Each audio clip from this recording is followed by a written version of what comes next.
Imagine driving through the most desolate stretch of the Pan American Highway and seeing a massive 36-foot tall hand reaching out of the sand as if it was someone buried alive. This is the Mano del Desierto, a concrete and iron structure that looks like the final desperate gesture of a giant. Located 46 miles from the city of Antofagasta, this sculpture by Mario Irarrázaval is meant to emphasize human vulnerability and the tragedy of injustice. However, for those who don't know it's there, stumbling upon a giant stony hand in a place where there are zero signs of life for miles is a jarring, surreal experience. It looks like the remains of a buried titan from a forgotten era of mythology, and its isolation makes it a favorite target for graffiti artists who trek across the dunes to leave their mark on the hand of the desert. We've always known sand dunes move, but scientists recently discovered that one of the world's most complex dunes has been hiding its age for thousands of years. The Lalalia Star Dune in Morocco is a massive pyramid-shaped structure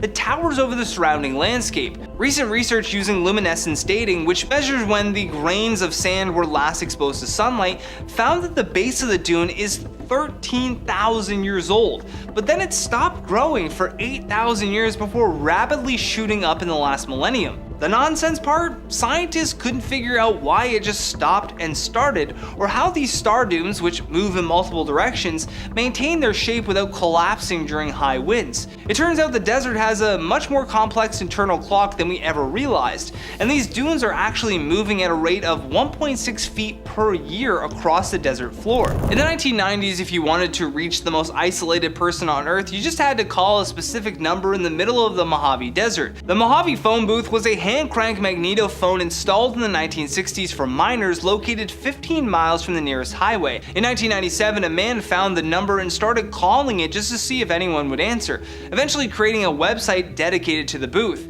It became a global sensation, turning a mundane piece of technology into a cultural icon.